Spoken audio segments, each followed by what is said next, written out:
అందశ్రీ గారు కోట్ల మంది పీడిత ప్రజల హృదయాల్లో చోటు సంపాదించుకున్న బిడ్డ కాబట్టి అణచివేతకు వ్యతిరేకంగా దోపిడీకి వ్యతిరేకంగా ప్రజల పక్షాన జీవితాంతం నిలిచిన బిడ్డ కాబట్టి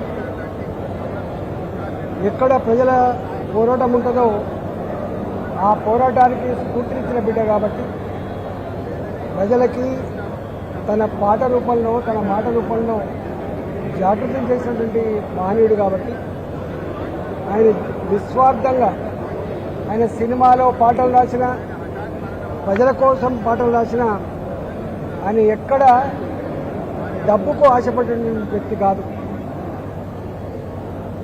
ఇవాళ ప్రతి సెల్ ఫోన్లో వారి ఫోటో ఒకటి వారి పాట ఒకటి మారిపోతుంది.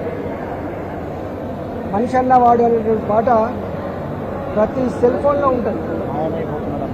మాయమైపోతున్నాడమ్మా మనిషి అన్నవాడు అంటే కాలం మారుతున్నా కొద్దీ మనిషిలో జరుగుతున్న మార్పుల్ని ఇదేనా మానవత్వం అని చెప్పి, ఇదేనా మానవ జాతి అని చెప్పి మానవ జాతిని మేల్కొల్పినటువంటి వ్యక్తి, మానవ సంబంధాన్ని గుర్తు చేసినటువంటి వ్యక్తి ఇలా అందశ్రీ గారు. ఒక పాట తెలుగొల్ల ఎల్లమ్మ అనేటువంటి పాట, తెలుగొల్ల ఎల్లమ్మ అనేటువంటి పాట మొత్తం ఆ జాతిని ఇప్పటికీ ప్రతి ఇంట్లో ఆ పాట ఉంటుంది. అంటే ఏ పాట రాసినా ఏ పదం రాసినా కూడా దాంట్లో ఒక అర్థం, దాంట్లో ఒక చైతన్యం, దాంట్లో ఒక స్ఫూర్తి కలిగినటువంటి స్ఫూర్తినిచ్చిన మానవుడు కాబట్టి నేను ముఖ్యమంత్రి గారిని కోరుతా ఉన్నా, వారు చనిపోక ముందే తన కొడుకు ఒక మాట చెప్పింది, నా బాడీని ఖననం చేయండి అని చెప్పిండు. దాని ప్రకారంగా ఖననం చేస్తారు కాబట్టి ముఖ్యమంత్రి గారు ప్రభుత్వపరమైన స్థలాన్ని ఒక 5 ఎకరాల్లో 10 ఎకరాల్లో కేటాయించి ఒక శృతివనంగా తీర్చిదిద్దాలని చెప్పి కోరుతా ఉన్నాం.